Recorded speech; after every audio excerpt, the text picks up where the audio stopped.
ईश्वरं ब्रह्म संबुद्धं शुद्धं सिद्धं मतं गुरुं ज्योतिरूपं महादेवं लोकालोकप्रकाशकं गतरागद्वेषमोहाः सर्वपापविवर्जिताः सर्वदा सर्वकालेषु ते भवन्ति जिनोत्तमाः। पवित्रं परमं ध्येयं परमानन्ददायकं भुक्तिमुक्तिप्रदं नित्यं पठते मङ्गलप्रदम्। नमो अरिहन्ताणं नमो सिद्धाणं नमो आयर्याणं नमो वज्रायाणं नमो लोय सव्वसाहुणं ऐसो पंच नमुक्कारो सव्वपावपणासनो मंगलाणं च सव्यसिं पढमं हवै मंगलम् पढमं हवै मंगलम् पढमं हवै मंगलम्। ओंकारं बिन्दुसंयुक्तं नित्यं ध्यायन्ति योगिनः कामदं मोक्षदं चैवम् ओंकाराय नमो नमः। अज्ञानतिमिरन्धानां ज्ञानाञ्जनशलाकया नेत्रोन्मीलितं येन तस्मै श्रीगुरवे नमः तस्मै श्रीगुरवे नमः तस्मै श्रीगुरवे नमः। ओम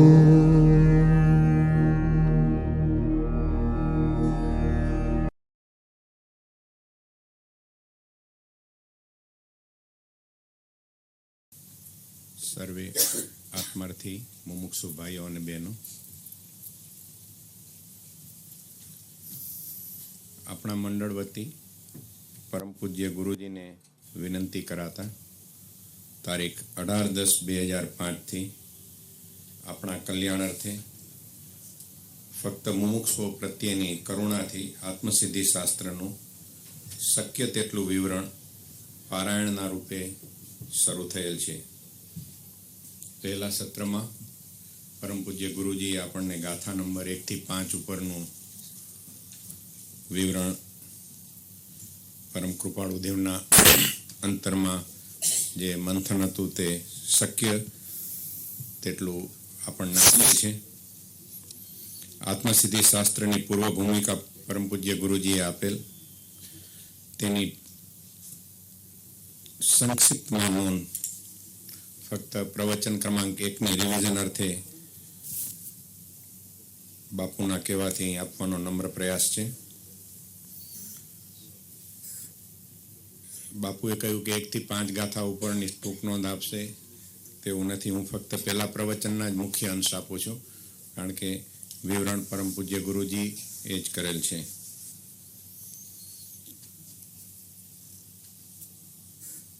પરમ પૂજ્ય ગુરુજીએ આ વિવરણ શરૂ કરતા પહેલા આપણને કહ્યું કે આપણે અફાટ ઘૂઘવતા અને અનંત ઊંડાણવાળા સમુદ્રમાં ઉતરવાનું છે, અને આ માટે બળ, કૌશલ્ય, એકાગ્રતા, ધીરજ અને હિંમતની જરૂર પડશે. સાથે ઉત્સાહની પણ જરૂર છે, કારણ કે અનંત જ્ઞાનના સાગરને આપણે પ્રાપ્ત કરવાનો છે અને અનંત જ્ઞાનના સાગરમાં આપણે તેમાં લય થઈ જવાનું છે. આ કેવી રીતે શક્ય બનશે? બુદ્ધિ, પ્રજ્ઞા અને જ્ઞાનથી. જ્યાં સુધી આપણી બુદ્ધિમાંથી મોહ એટલે રાગ અને દ્વેષ નહીં જાય ત્યાં સુધી આપણી બુદ્ધિ ફક્ત બુદ્ધિના સ્તર ઉપર જ રહેશે, અને જ્યારે બુદ્ધિમાંથી રાગ અને દ્વેષ જશે ત્યારે તે બુદ્ધિ પ્રજ્ઞા બનશે. અને આ પ્રજ્ઞાનું કામ તત્વનો યથાર્થ એટલે કે સમ્યક નિર્ણય કરવાનો થશે અને તે બુદ્ધિના સહારે જ થઈ શકશે. ત્રીજા પોઈન્ટ્સમાં એવી રીતે વાત આવેલી કે આવી પ્રજ્ઞા આપણે પ્રાપ્ત કર્યા પછી શ્રી ગણેશાય નમઃ કરી અને અફાટ ઘૂઘવટાતા સાગરમાં પ્રચંડ ધીરજથી ડૂબકી મારવાની છે. એ ડૂબકી ત્યાં સુધી મારવાની છે કે જ્યાં સુધી આપણને આત્મસિદ્ધિ પ્રાપ્ત ન થાય, અને તે માટે પ્રચંડ ઉત્સાહની જરૂર છે. આવું જ્ઞાન પ્રાપ્ત કર્યા પછી ધ્યાનની અવસ્થામાં જે અનુભવ થાય, જે સ્વસંવેદન થાય, તેનું નામ તે સમ્યક દર્શન. અને આવું સમ્યક દર્શન થાય તો જ આપણને આત્મસિદ્ધિ પ્રાપ્ત થાય. તેથી આપણે આવા અદ્ભુત શાસ્ત્રની રચના જે આત્મસિદ્ધિ શાસ્ત્ર તરીકે પરમ કૃપાળુ દેવ દ્વારા રચિત છે તેનું પારાયણ અવશ્ય કરવું જોઈએ. આવું શાસ્ત્ર જે આપણી ધરતી પર પ્રગટ થયું તે શાસ્ત્રનું નામ છે આત્મસિદ્ધિ શાસ્ત્ર, જેના રચયિતા પરમ કૃપાળુ દેવ શ્રીમદ રાજચંદ્રજી છે. આ શાસ્ત્રમાં જગતના તમામ ધર્મ અને વ્યવહાર તેમજ શાસ્ત્રો આવી જાય છે. ગુરુજીએ એથી વિશેષ પણ આપણને કહ્યું કે એવું કદાચ કલ્પના કરો કે ધરતી પર કોઈ પણ શાસ્ત્ર નહીં હોય તો ચાલશે, પણ એક જો આત્મસિદ્ધિ શાસ્ત્ર આપણા પાસે રહી જશે તો જગતના બધા જ શાસ્ત્રો સ્વયં જીવિત થશે. આગળ જતા વિવરણમાં કહે છે કે આત્મસિદ્ધિ શાસ્ત્ર એ અધ્યાત્મનું સંગીત છે અને રત્નનો ડાબલો છે. અનંત કોહિનૂર હીરા કરતાં પણ અનંત ગણી કિંમતી જો કોઈ પણ ચીજ આપણને મળી હોય તો પરમ કૃપાળુ દેવ રચિત આત્મસિદ્ધિ શાસ્ત્ર છે. અને તે શાશ્વત વહેતી નદી છે, જેમાં અનંતકાળનો કચરો ધોવાઈ જશે, તણાઈ જશે. આવા શાસ્ત્રની રચના નડિયાદ મુકામે કુંભનાથ મહાદેવના મંદિરના ઓટલા ઉપર વિક્રમ સંવત 1952 ગુરુવાર 20-10-1896 રોજ સાંજના સમયે, જ્યારે પરમ કૃપાળુ દેવ ફરી અને આવેલા, ત્યારબાદ કુંભનાથ મહાદેવના ઓટલા ઉપર બેસી અને અંબાલાલભાઈ, જે તેમના પરમ આજ્ઞાકિત શિષ્ય હતા, તેમને કહે છે કે અંબાલાલ ફાનસ લાવો. બસ આટલું જ કહીને હાથમાં કલમ લે છે અને કોસ્મોસ એટલે કે વાતાવરણમાંથી ચેતનાનું અવતરણ થાય છે. સંપૂર્ણ નિર્વિચાર અને નિર્વિકલ્પ અવસ્થામાં એક જ ધારી કલમ ચાલી અને ફક્ત 90 મિનિટમાં પૂર્ણ ચેતનાનું અવતરણ શાસ્ત્રના રૂપમાં આવીને સમાઈ ગયું. આ શાસ્ત્રની રચના પહેલા પરમ કૃપાળુ દેવે એકમના દિવસે મૂળ માર્ગનું રહસ્ય, જેમાં સમ્યક જ્ઞાન, સમ્યક દર્શન, સમ્યક ચારિત્રનું સંક્ષિપ્તમાં વર્ણન આપેલું. અને આ રહસ્યનું ધોલન પરમ કૃપાળુ દેવના અંતરમાં ખૂબ જ ચાલ્યું. અને આસોવદ એકમમાં જે આ મૂળ માર્ગના રહસ્યની બનેલી નદી, તે આસોવદ એકમમાં જે નદી મૂળ માર્ગના રહસ્યના સ્વરૂપમાં એમના અંતરમાં હતી, તે આત્મસિદ્ધિ શાસ્ત્રના રૂપમાં સમુદ્રમાં પરિવર્તન થઈ ગઈ.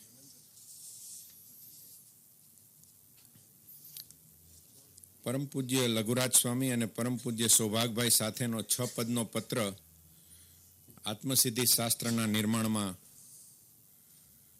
મૂળભૂત નિમિત્ત રૂપે છે. આ પત્ર ગદ્યમાં હતો, તેથી તે યાદ ન રહેતા પરમ પૂજ્ય સૌભાગભાઈએ પરમ પૂજ્ય લઘુરાજ સ્વામીએ વિનંતી કરી કે પ્રભુ અમારા ઉપર કરુણા કરો અને અમને કંઠસ્થ કંઈ થઈ શકે એવી કોઈ વસ્તુ આપો. અને તે વિનંતીના સ્વરૂપમાં 6 પદનો પત્ર ત્યાર પછી આત્મસિદ્ધિ શાસ્ત્રની પદ્યના રૂપમાં આપણને ઉપસ્થિત થયેલ છે, મળેલ છે. આત્મસિદ્ધિ શાસ્ત્રમાં જ્ઞાન એટલે કે જ્ઞાનના અલગ અલગ પ્રકારમાં અજ્ઞાન, મિથ્યાત્વ, સમ્યક જ્ઞાન, પ્રજ્ઞા, વૈરાગ્ય, ક્રિયા, સમ્યક જ્ઞાન, સમ્યક દર્શન, સમ્યક ચારિત્ર, નિશ્ચય, નય, આગ્રહ, સ્વમતિ કલ્પના, મોહ, દેહાધ્યાસ, ઉપાદાન, નિમિત્ત વગેરેનું સંપૂર્ણ નિરૂપણ કરવામાં આવેલ છે. સાથે આ બધું જ જે છોડવા લાયક છે તે છોડવા અને પ્રાપ્ત કરવા જેવું જે છે તે મેળવવા માટે સદગુરુ ભગવાન જે પરમ ગુરુના પ્રતિનિધિ છે તેનું મહાત્મા તથા સદેહી, વિદેહી અને અદેહી અવસ્થાનું સંપૂર્ણ વર્ણન છે. તે માટે જ કહેવાય છે કે જગતમાં કોઈ પણ શાસ્ત્ર ઉપલબ્ધ નહીં હોય, એક ફક્ત જો આત્મસિદ્ધિ શાસ્ત્ર રહી જશે તો આપણને તમામ શાસ્ત્રો પ્રાપ્ત થશે. આત્મસિદ્ધિ શાસ્ત્રમાં સર્વાંગપણે અનેકાંતવાદની જ વાત છે. પૂર્ણ વિતરાગ દર્શન છે. કાગળ, સાઈ કે સ્કૂલમાં જનારની વાત નથી, પણ જેના જીવનમાં પ્રકટ અનુભવ, પ્રકટ સ્વાનુભવ છે તેમના અંતરની વાત છે. જેને સ્વાનુભવની તડપ લાગેલ છે, જેને બ્રહ્મના દર્શન માટે તરફડિયા મારે છે અને જેને અભિપ્સા અને પૂર્ણ જિજ્ઞાસા છે કે કોઈ પણ શરતે આત્મ પ્રાપ્ત કરવો જ છે, એવી તાલાવેલી લાગેલ છે. તેના માટે પરમ કૃપાળુ દેવે અનંત પરમ કરુણા કરી પરમ ગુરુ નિર્ગ્રંથ સર્વજ્ઞ દેવ અર્થાત વિતરાગ પરમાત્મા પાસેથી જે પ્રાપ્ત થયેલ તેમનું અવતરણ તેમના મારફત થયેલ છે. એવા રાજમાર્ગને ઝીલીને આપણે આત્મસિદ્ધિ શાસ્ત્રનું પારાયણ કરવાનું છે. એટલા માટે પ્રચંડ ઉત્સાહ અને સાહસની જરૂર પડશે. તેથી આપણી તમામ શક્તિ તેમાં લગાડી અને આ પારાયણ જેટલું ચાલે ત્યાં સુધી ખૂબ જ ધીરજ અને કૌશલ્યથી આપણે એને શ્રવણ કરવાનું છે. આ મુજબની પ્રસ્તાવના કરી પરમ પૂજ્ય ગુરુજીએ આપણને ગાથાઓ 1 થી 5 ઉપર વિવરણ આપેલ છે, જે આપણા બધાની પાસે છે. આ પ્રાસ્તવિક આત્મસિદ્ધિ શાસ્ત્રનું આપણું પહેલું પ્રવચન હતું, તેના ઉપરની નોંધ છે. પરમ પૂજ્ય ગુરુજીને વિનંતી કરીશું કે આત્મસિદ્ધિ શાસ્ત્રની પોથી જે આપણે પરમ કૃપાળુ દેવના ચરણમાં સમર્પિત કરીએ છીએ તે સમર્પિત કરી અને આપણો કાર્યક્રમની શરૂઆત થાય.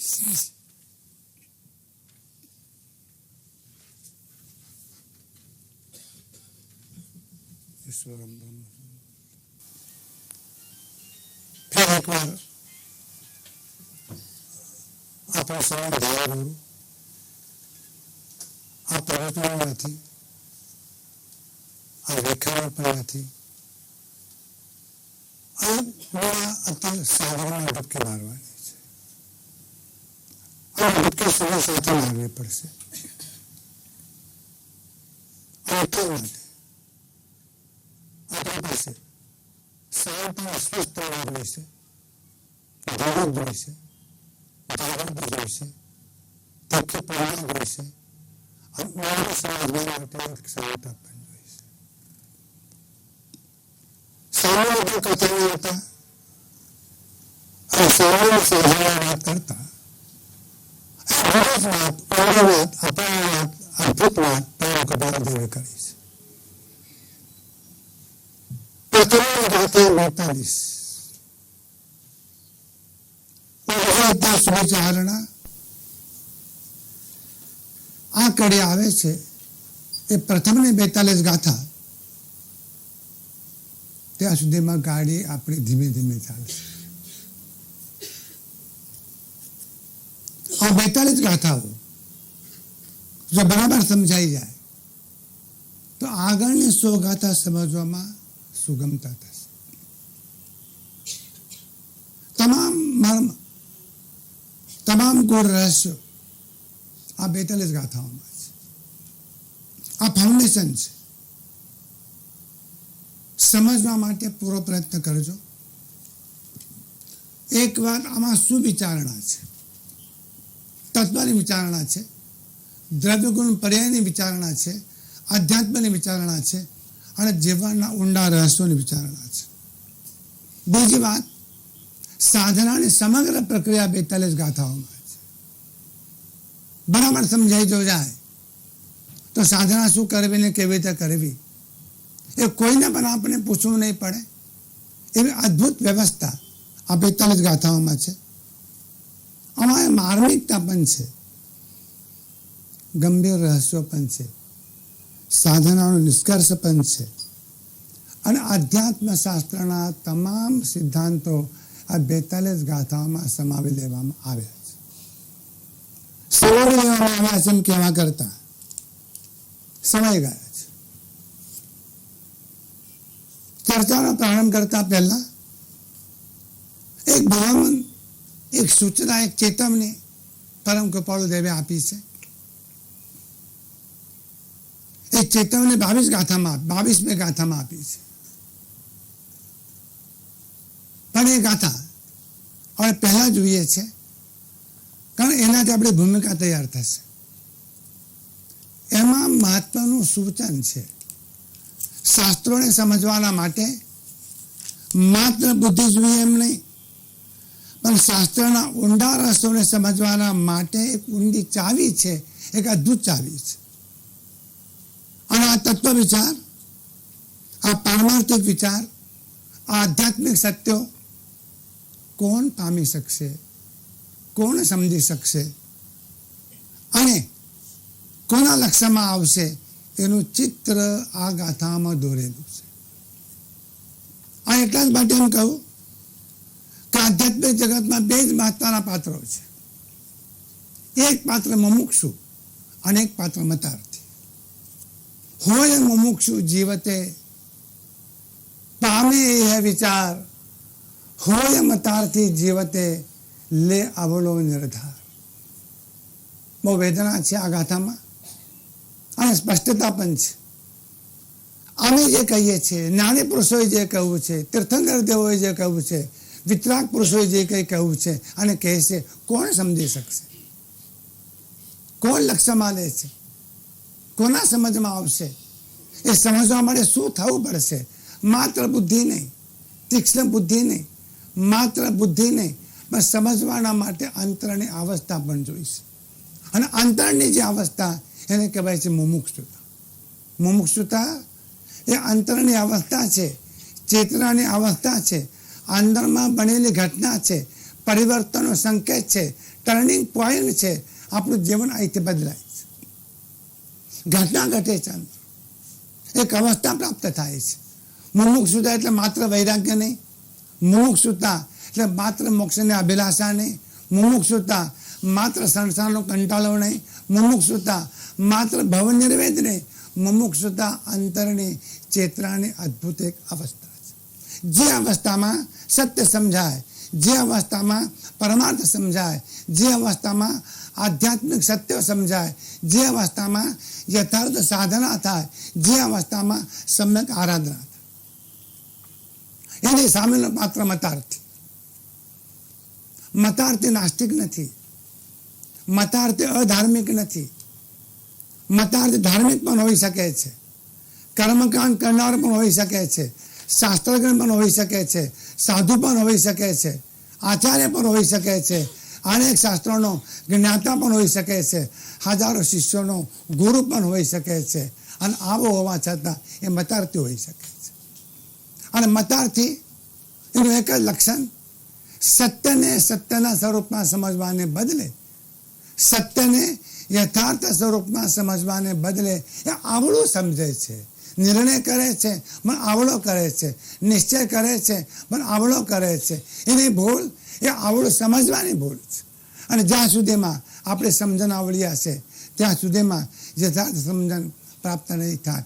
અને યથાર્થ સમજણમાં આપણે કોઈ પણ આવતો જો હોય તો આપણી બુદ્ધિ ઓછી છે તેમ નહીં, પણ જેનામાં મતાર્થી પણ છે, મતનો જે અર્થી છે, મતનો જે ઉપાસક છે, મતનો જે પોષક છે, મતમાં જે અટવાયેલો છે, માન્યતામાં જે અટવાયેલો છે, એનો જે આગ્રહી છે, એનો જે કદાગ્રહી છે, એનો જે દુરાગ્રહી છે, અને મતમાં જે અટવાઈ ગયેલો છે એ સત્યને સમજતો નથી. ઘણી વખત સત્ય એની સામે સ્પષ્ટ થાય છે, પણ મતાર્થી અવસ્થા હોવાના કારણે એ સત્યનો સ્વીકાર કરી શકતો નથી. સત્ય જાણ્યું નથી એમ નહીં, સત્ય સાંભળ્યું નથી એમ નહીં, પણ મતાર્થી અવસ્થા હોવાના કારણે એને સત્યનો અનુભવ કર્યો નથી. 2 જ પાત્રો, એક મતાર્થી અને એક મુમુક્ષુ. આ બંને પાત્રો પર કામ થઈ શકે છે, પણ મતાર્થી જીવ ઉપર કામ થવું ઘણું મુશ્કેલ છે. એટલે પ્રાણી માત્રનું વિભાજન બે ભાગમાં કરવામાં આવ્યું, સાધક જગતનું વિભાજન બે ભાગમાં કરવામાં આવ્યું. એક મુમુક્ષુ એ સાધક છે, એ સાધના કરે છે, તેમ મતાર્થી પણ સાધના કરે છે. સમજવા કોશિશ કરજો. સાધના કરતો નથી એમ નહીં, એ દેવને પણ સ્વીકારે છે, ગુરુને પણ માને છે, શાસ્ત્રને પણ માને છે, ધર્મને પણ માને છે, સાધનાનો સ્વીકાર પણ કરે છે, ધ્યાનનો સ્વીકાર પણ કરે છે, ઉપાસનાનો સ્વીકાર પણ કરે છે, પણ એનો નિર્ધાર આવડો હોય. આનંદકાળ આ જીવે જે કાઢ્યો એમને એમ કાઢ્યો નથી, આવડા નિર્ધારના કારણે કાઢ્યો છે. માર્ગ નથી મળ્યો એમ નથી, જ્ઞાની પુરુષ નથી મળ્યા એમ નથી, પણ જ્યારે જ્યારે જ્ઞાની પુરુષ મળ્યા છે તે વખતે એનો નિર્ધાર આવડો હતો. નિર્ધાર એટલે નિશ્ચય, નિર્ધાર એટલે સ્વીકાર, નિર્ધાર એટલે અભિપ્સા, નિર્ધાર એટલે ઝંખના, નિર્ધાર એટલે મનમાં જેને સ્વીકૃતિ કરી છે તે એ સવળી પણ હોઈ શકે અને અવળી પણ હોઈ શકે. સવળી હોય તો માર્ગ બદલાય અને આવડી હોય તો જુદા માર્ગ પર જાય. તો શાસ્ત્રના ઊંડા રહસ્યોને સમજવાના માટે આ બે શબ્દો અત્યંત મહત્વના છે. માટે મહાપુરુષોએ કહ્યું છે કે જ્ઞાની પુરુષો મુમુક્ષુ પર કામ કરશે, જ્ઞાની પુરુષો મુમુક્ષુ પર કામ કરશે. સદગુરુ મળે બહુ આનંદની વાત, સત્પુરુષો મળે બહુ સદભાગ્યની વાત, પણ સત્પુરુષ મળ્યા પછી અથવા સદગુરુ મળ્યા પછી આપણા પર કામ થઈ શકે અને તેઓ કામ કરી શકે આ ભૂમિકા સાધકે પૂરી પાડવાની છે. સમજવા કોશિશ કરજો. સદગુરુ નહીં મળે એમ નહીં, સત્પુરુષ નહીં મળે એમ નહીં, મળશે, પણ જ્યારે મળશે તે વખતે આપણે તૈયાર નહીં હોઈએ. વરસાદ આવશે પણ ખેતર તૈયાર નહીં હોય તો ખેડૂત કરશે શું? એમ સત્પુરુષ મળશે પણ મુમુક્ષુતા તૈયાર જો નહીં હોય તો સાધક કરશે શું? જીવે આ ભૂલ કરી છે, મુમુક્ષુતાનું ખેતર એને તૈયાર નથી કર્યું, જીવનનું ખેતર એનું તૈયાર નથી કર્યું. તો મતાર્થી અને મુમુક્ષુ એ બંને જુદી જુદી અવસ્થામાં છે. મુમુક્ષુ જેમ સાધક છે, ફેર પુનરાવૃત્તિ કરીને આ સાધના કરે છે, એ મતાર્થી પણ સાધક છે અને સાધના કરે છે. એ પણ તપ કરે છે, એ પણ વ્રત કરે છે, એ પણ અનુષ્ઠાન કરે છે, એ પણ કર્મકાંડ કરે છે, એ પણ શાસ્ત્રો વાંચે છે, એ પણ સિદ્ધાંતો વાંચે છે, એ પણ તત્વની વાત કરે છે, એ પણ જ્ઞાનની વાત કરે છે, એ પણ આત્માની વાત કરે છે, એ પણ પરમાર્થની વાત કરે છે, છતાં એનો નિર્ધાર આવડો. આટલું થતું હોવા છતાં એનો નિર્ધાર આવડો છે. કારણ અને આનો નિષ્કર્ષ આ 42 ગાથાઓમાં પરમ કૃપાળુદેવે આપ્યો છે. તો મુમુક્ષુ જીવ હોય મુમુક્ષુ જીવતે પામે એહ વિચાર. અમે જે વિચાર તત્વ વિચાર 43 ગાથાથી રજૂ કરવાના છીએ, ગુરુ શિષ્યના સંવાદથી જે વિચાર રજૂ કરવાના છીએ, જે આત્માના સટપદ વિશે અમે કહેવાના છીએ, એ અમારો વિચાર હજારો માણસો સાંભળશે પણ મતાર્થી ગ્રહણ નહીં કરે, મુમુક્ષુ જ ગ્રહણ કરશે. પરમ કૃપાળુદેવ એમ કહે છે બહુ સદભાગ્યની વાત થશે કે આ સુવિચારનો પ્રારંભ થાય, તત્વ વિચારનો પ્રારંભ થાય એના પહેલા મતાર્થીપણું ટળી જાય અને મુમુક્ષુપણું પ્રાપ્ત થઈ જાય. અંદરની અવસ્થા બદલાઈ જશે. માટે હોય મુમુક્ષુ જીવ તે પામે એહ વિચાર. આ વિચાર મુમુક્ષુ જીવ પ્રાપ્ત કરશે. ફેર પૂછો કે બુદ્ધિ જોઈ છે, ભલે બુદ્ધિ રહે, તીક્ષ્ણ બુદ્ધિ જોઈ છે, ભલે તીક્ષ્ણ બુદ્ધિ રહે, વ્યવહારનું ડાપણ જોઈ છે, ભલે ડાપણ રહ્યું, પણ સમજવાના માટે આંતરિક અવસ્થા જોઈ છે અને આંતરિક અવસ્થાને પરમ કૃપાળુદેવ મુમુક્ષુતા કહે છે. અને બે સામે જ ઘટના હોય મતાર્થી જીવતે લે આવડો નિર્ધાર. આ નડે છે, આ નડે છે અને આ નડે છે એવું નડે છે કે જે જાણે છે એ સત્યને પણ આવડું જાણે છે, ખોટું જાણે છે, મિથ્યા જાણે છે, વિપરીત જાણે છે અને નિર્ધાર કરે છે સાહેબ મુશ્કેલી ત્યાં પડે છે કે ખોટાનો નિશ્ચય કરીને બેઠો હોય અને પ્રાણ જાય તો ભલે જાય, પણ મારી વાત નહીં છોડું ત્યાં સત્પુરુષ નિષ્ફળ જાય. સમજવા પ્રયત્ન કરજો, જાગૃત અવસ્થામાં પ્રયત્ન કરજો. કારણ કે મતાર્થી જે છે એને સત્યની બહુ ચિંતા નથી, એને પરમાર્થની બહુ ચિંતા નથી, એને મોક્ષની બહુ ચિંતા નથી. એને સૌથી વધારે ચિંતા પોતાના મતની છે. એ સત્યને ગૌણ કરે છે અને મતને મુખ્ય બનાવે છે. જે મતને મુખ્ય બનાવે છે એ સત્યનો સ્વીકાર કરી શકતો નથી. સત્ય તમારી પાસે આવ્યું નથી એમ નથી, સત્ય કિનારા મળ્યા નથી એમ નથી, પણ જે વખતે સત્ય કિનારા મળ્યા તે વખતે આ મતના શરણોમાં હતો, મતને મુખ્ય ગણતો હતો, મતને મહત્વ આપતો હતો. એ મતાર્થી હતો. અર્થી એટલે પ્રયોજન, અર્થ એટલે પ્રયોજન, અર્થ એટલે લક્ષ્ય, અર્થ એટલે હેતુ. એને મતનો હેતુ છે, મતનું પ્રયોજન છે, મતનું લક્ષ્ય છે, પોતાનો મત સિદ્ધ કરવાનો છે. જ્ઞાની પુરુષ સાથે પણ જીભાજોડી કરશે અને એમ કહેશે કે જ્ઞાની પુરુષના ચરણોમાં અમે સમજવા માટે બેઠા છીએ. એ સમજવા બેઠો નથી, પોતે જે માને છે એ મનાવવા બેઠો છે. અને જો એ માની લે તો કહે છે મારા સમજુ છે, અને જો ન માને તો એમ કહે છે અણસમજુ છે. સમજ અને અણસમજ સામે વ્યક્તિમાં નથી, સમજ અને અણસમજ પોતામાં છે. અને મતાર્થી ખોટી માન્યતાઓના કારણે અટવાય છે. ફેર એ દેવને પણ માને છે, ગુરુને પણ માને છે, સાધનને પણ માને છે, પ્રક્રિયાને પણ માને છે, સાધનાને પણ જાણે છે, શાસ્ત્રોને પણ જાણે છે, પણ જે કંઈ જાણે છે એ વિપરીત જાણે છે. જે દેવ નથી એને દેવ માને છે, જે ગુરુ નથી એને ગુરુ માને છે, જે શાસ્ત્ર નથી એને શાસ્ત્ર માને છે, જે સાધન નથી એને સાધન માને છે, જે સાધના નથી એને સાધના માને છે. માને છે એમની એ 100% બરાબર છે એવો એને આગ્રહ હોય છે. એ બહુ જ ઊંડી વાત. એ વિતરાગ પરમાત્માના માર્ગમાં પણ હોય. હું જરા ધીરજથી વાત કરું છું.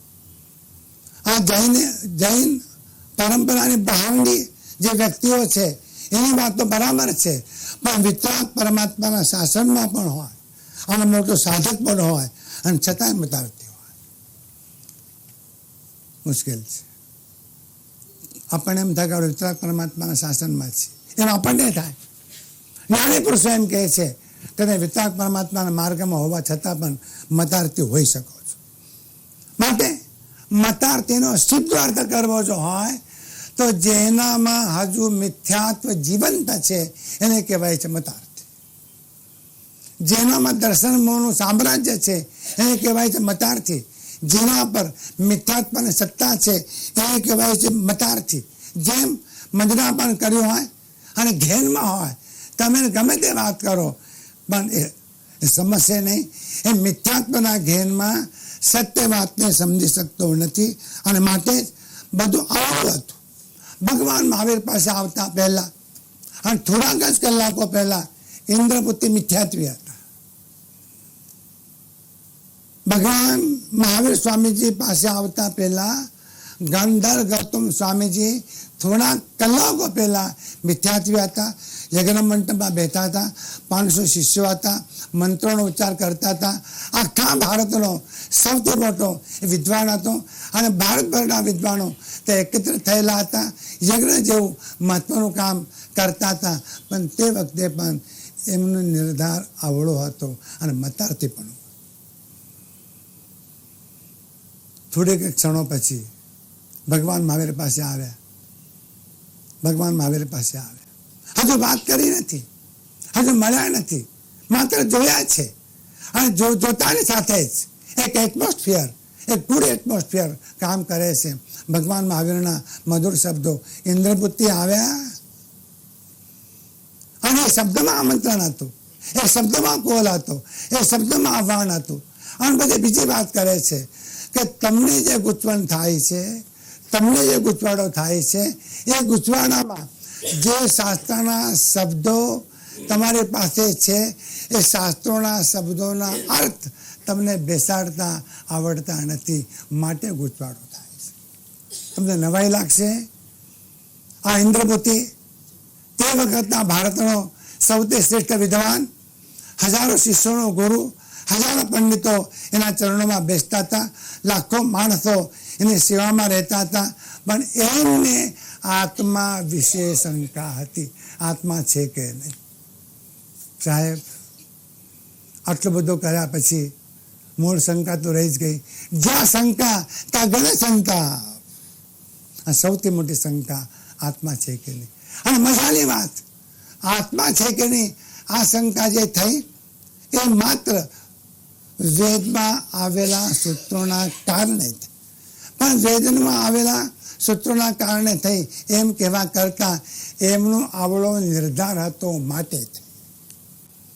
વાર નહીં લાગે ટ્રાન્સફર કરતા, વાર નહીં લાગે પરિવર્તન થતા, વાર નહીં લાગે સમદર્શન પ્રાપ્ત થતા, વાર નહીં લાગે વિતરાગ અવસ્થા પ્રાપ્ત થતા. એક વખત જીવ સવળો થઈ જાય, આનંદ આવશે. આ જીવ આવડો છે, અને આવડો છે માટે મતાડતી છે, અને એ મતાડતી છે એના કારણે ટર્નિંગ પોઈન્ટ એને પાસે આવતો નથી, અને પરિવર્તનની ઘટના એનામાં ઘટતી નથી. તમે ક્યારનું ગાઓ છો, અનંત કાળથી આથડ્યો અને વિના ભાન ભગવાન.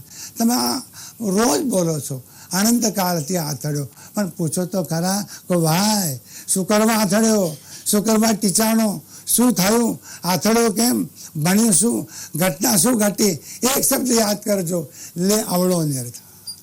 એનો નિર્ધાર આવડો છે, ખબર નથી. તમે બધા બેઠા છો, પરમ કૃપાળુ દેવના ઉપાસકો છો, પણ તમારો નિર્ધાર કેવો છે એ મને ખબર નથી, અને મારે પૂછવું પણ નથી. પણ એટલું જોજો કે એ પણ મત બની શકે છે. પરમ કૃપાળુ દેવને પણ તમે તમારો મત બનાવી શકો છો, અને એમાં તમે સત્યથી દૂર રહી શકો છો. મત ન બનાવશો. પરમ કૃપાળુ દેવે કહ્યું કે મત સાથે અમને કોઈ નિસ્બત નથી, અમને તો સત્ય સાથે નિસ્બત છે. અમે જે ધરતી પર આવ્યા છીએ એ સત્ય કહેવાના માટે આવ્યા છીએ, મત સ્થાપિત કરવાના માટે આવ્યા નથી. અને અમારા નામથી મત ઊભો કરશો પણ નથી ચેન પડતો આપણને. કોઈ પણ મહાપુરુષની પાછળ મત ઊભો કર્યા સિવાય આપણને ચેન પડતું નથી. જાણે એમ લાગે છે કે આપણી પાસે બીબા તૈયાર છે, આપણી પાસે આપણા મતના બીબા તૈયાર છે. જ્ઞાની પુરુષ આવ્યો નથી કે બીબામાં ઢાળ્યો નથી, અને પછી વાત કરીએ છીએ કે અમે સત્ય કહીએ છીએ, સત્ય સમજીએ છીએ.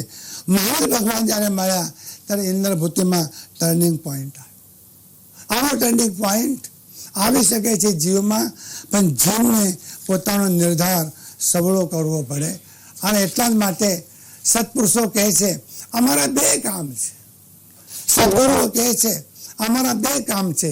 પહેલું કામ મતાર્થીને મુમુક્ષુ બનાવો, આ પહેલું કામ. સત્પુરુષ મળ્યા પછી શું કરશે તમારામાં? તમે હાથ જોડશો, બેસી રહેશો, પગે પડશો, પ્રવચન સાંભળશો, સત્સંગ સાંભળશો, ડોલવા લાગશો, આનંદ આવશે, બહુ સારું કહ્યું એવું સર્ટિફિકેટ, તમારું સર્ટિફિકેટ, વેરી ગુડ, બહુ સારું બોલે છે, સારું કહે છે, સરસ કહ્યું છે, આવું સર્ટિફિકેટ તમે આપશો. અને પછી એમ પણ કહેશો એ તો અમને ખબર હતી,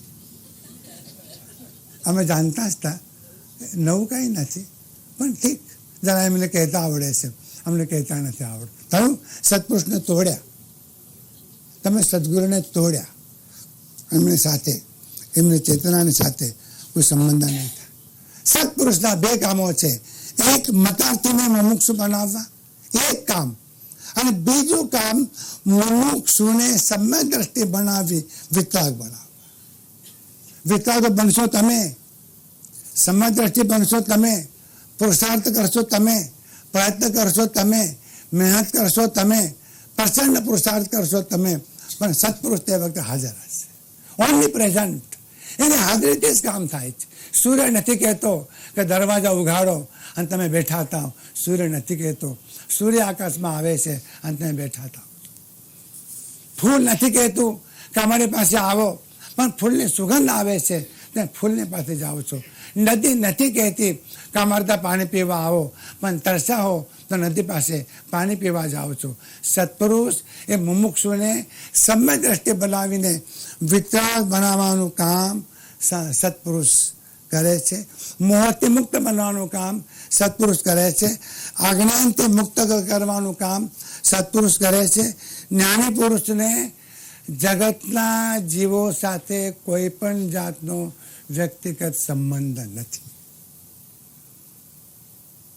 ધીરજથી વાત ખ્યાલમાં લેજો. કોઈ સંબંધ નથી. જ્ઞાની પુરુષનો કોઈ સંબંધ નથી. એ વિરક્ત છે, એ વિતરાગ છે. સંબંધ હોય તો પણ અંશે રાગ થાય. સંબંધ હોય તો પણ અંશે રાગ થાય, મમત્વ થાય. જ્ઞાની પુરુષને જગતના કોઈ પણ જીવો સાથે સંબંધ નથી. જ્ઞાની પુરુષની આજુબાજુમાં હજારો માણસો હોય તો પણ એમને સંબંધ નથી. એ સંબંધ બાંધતા નથી, પણ સંબંધ જો બાંધે તો એટલા જ માટે કે મતાર્થીને મુમુક્ષુ કરવા માટે અને મુમુક્ષુને વિતરાગ બનાવવાના. આ એમનું મિશન છે, આ એમનું ઘડતર છે.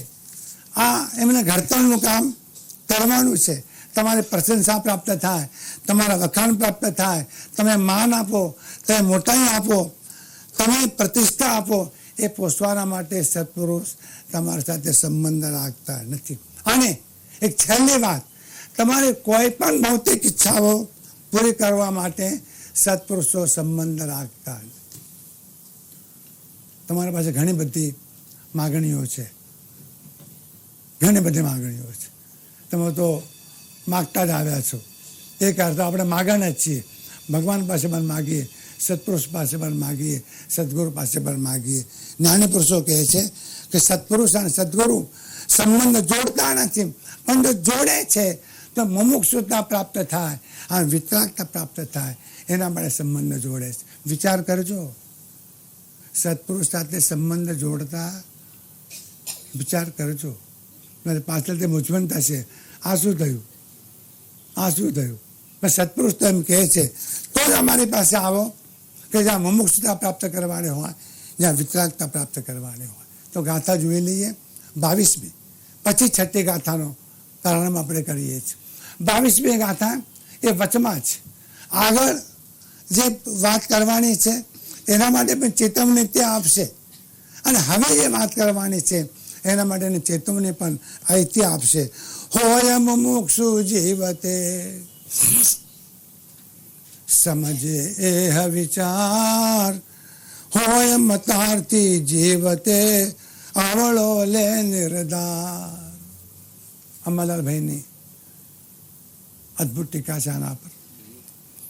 જે મોક્ષાર્થી જીવ હોય, જે મોક્ષાર્થી જીવ હોય, જેનું પ્રયોજન મોક્ષ છે, જેનું પ્રયોજન મુક્તિ છે, જેનું પ્રયોજન અજ્ઞાનમાંથી મુક્ત થવાનું છે, જેનું પ્રયોજન મોહમાંથી મુક્ત થવાનું છે, એવો જીવ આ વિનય માર્ગ આદિનો વિચાર સમજે. આગળ કહેવાના છે, જે ગુરુના ઉપદેશથી પામ્યો કેવળ જ્ઞાન, ગુરુ રહ્યા છદ્મસ્ત પણ વિનય કરે ભગવાન. આ ટોચની વાત થઈ ગઈ, અલૌકિક વાત થઈ ગઈ. સર્વજ્ઞ અવસ્થા પ્રાપ્ત થઈ હોય, કૈવલ્ય જ્ઞાની અવસ્થા પ્રાપ્ત થઈ હોય, પરિપૂર્ણ અવસ્થા પ્રાપ્ત થઈ હોય, સંપૂર્ણપણે વિકાસ થઈ ગયો હોય, અને આખી ચેતના પૂરેપૂરી ખીલી ગઈ હોય, જે કૃતકૃત્ય બન્યા હોય, જેમને કંઈ પણ કરવાનું બાકી ન રહ્યું હોય, અને જેમને બધું જ કરી લીધું હોય, જે સર્વજ્ઞ બન્યા હોય, મોહમુક્ત બન્યા હોય, અજ્ઞાન મુક્ત બન્યા હોય.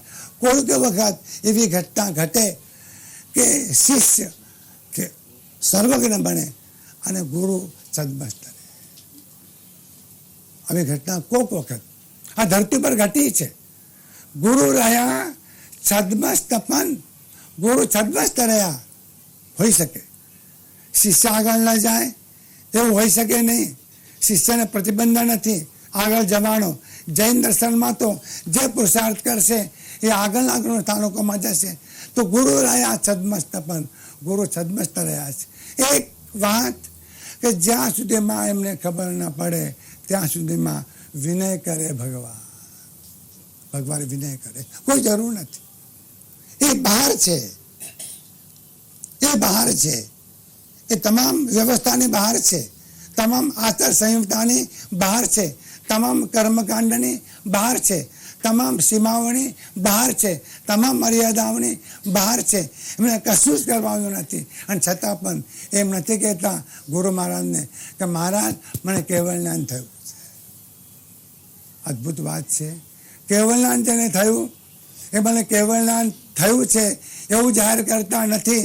અને થોડીક મુમુક્ષુતા આવી ગયું હોય તો જાહેર કરીએ છીએ અમે મુમુક્ષુ બની ગયા છીએ, ભેગા થાવ, અમારા ગુણ ગાઓ, અમારા ગીત ગાઓ, અમે મુમુક્ષુ બન્યા છીએ.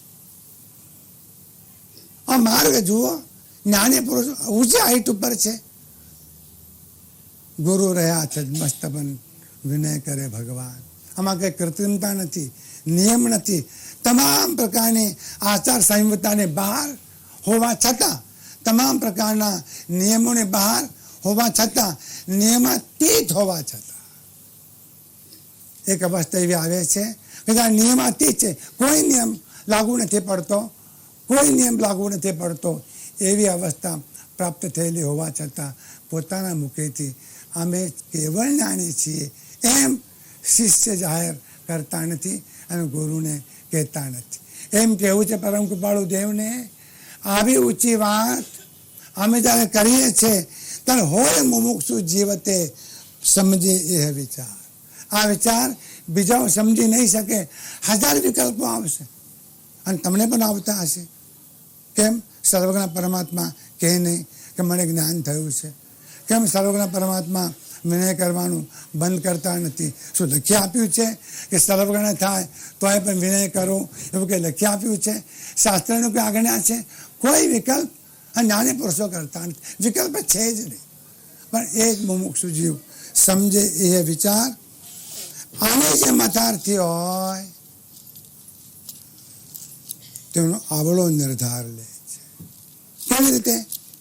સૂચના આપી અસદગુરુએ વિનયનો લાભ લહે જો કાઈ. અસદગુરુએ વિનયનો લાભ લહે જો કાઈ. શાસ્ત્રોમાં ગુરુ ભક્તિની વાત કરી છે, સમર્પણની વાત કરી છે, આજ્ઞા પાલનની વાત કરી છે, આજ્ઞાંકિતતાની વાત કરી છે, શરણાગતિની વાત કરી છે. પણ આ કહેનાર કોણ છે? કંઈ લાભ લેવા માંગે છે? અંદર કોઈ આકાંક્ષા છે? અંદર કોઈ ઈચ્છા છે? અંદર કોઈ વૃત્તિ છે? અંદર કોઈ મોહ છે? કોઈ મમત્વ છે? કંઈ એને મેળવવું છે? કંઈ એને પ્રાપ્ત કરવું છે? કોઈ પોતાની સિદ્ધિ એને બતાવી છે? આવું કંઈ પણ જો હોય તો અસદગુરુએ વિનયનો લાભ લહે જો કાય. શાસ્ત્રમાં કહેલા સત્યોનો અને શાસ્ત્રમાં કહેલા સિદ્ધાંતોનો પોતાના વ્યક્તિગત હેતુ માટે જો કોઈ લાભ લે તો પરમ કૃપાળુ દેવે કહ્યું એ મોહનીય કર્મ બાંધે છે. એમ નહીં, એ મહામોહનીય કર્મ બાંધે. આવડો નિર્ધાર લે છે. એટલે કાં પોતે તેવો વિનય શિષ્યાદી પાસે કરાવે અથવા અસદગુરુને વિશે પોતે સદગુરુની ભ્રાંતિ રાખીને વિનય માર્ગનો ઉપયોગ કરે છે. આ ગાથાને વધુ ચર્ચા આ ગાથા જ્યારે આવશે 22મી તે વખતે આપણે કરીશું. એટલા બધા વચમાં ગાથા લીધી છે કે આમાં માસ્ટર કી છે. શાસ્ત્રોને ઓળખવાની, શાસ્ત્રોને જાણવાની અને સત્પુરુષોને સમજવાની આ માસ્ટર કી છે. અને બે શબ્દો પર પરમ કૃપાળુ દેવનો ભાર છે. એક શબ્દ છે મતાર્થી અને એક શબ્દ છે મુમુક્ષુ. મુમુક્ષુ પછીનો તરત પ્રિય શબ્દ જે આવે છે એ શબ્દ છે આત્માર્થી. ત્રણ શબ્દો વચ્ચે આત્મસિદ્ધિ છે. મતાર્થી, મુમુક્ષુ અને આત્માર્થી. ત્રણેયને ઓળખવા પડશે. મતાર્થી કેવો હોય, મુમુક્ષુ કેવો હોય અને આત્માર્થી કેવો હોય. એ ત્રણેયના લક્ષણો પરમ કૃપાળુ દેવે કયા છે. એવા આત્માર્થીના માટે આ ષટપદની વાત છે. આત્મા છે, આત્મા નિત્ય છે, આત્મા કર્મનો કરતા છે, આત્મા કર્મનો ભોગતા છે, મોક્ષ છે અને મોક્ષનો ઉપાય છે. એ વાત આત્માર્થી માટે છે. જેને પ્રયોજન છે આત્માનું, જેને આત્માને જાણવો છે, જેને આત્માને અનુભવવો છે, એના માટે કરુણા કરીને પરમ કૃપાળુ દેવ ષટપદની વાત કરે છે. અને એટલા જ માટે ગુરુ શિષ્ય સંવાદથી ભાકુ ષટપદ આવી. ગુરુ શિષ્યના સંવાદથી આ 6 પદની વાતનો અમે પ્રારંભ કરીએ છીએ. આજની ગાથા વૈરાગ્યાદિ સફળ તો જો સ આત્મજ્ઞાન તેમજ આત્મજ્ઞાનની પ્રાપ્તિ તણા નિદાન. અંબાલાલભાઈની આના પરની ટીકા. વૈરાગ્ય ત્યાગ આદિ જો સાથે આત્મજ્ઞાન હોય તો સફળ છે. બે શબ્દો આવ્યા, જો અને તો. વૈરાગ્યાદિ સફળ તો, આ તો શબ્દ આવ્યો, અને તો શબ્દને આગળ જો શબ્દ આવે જ.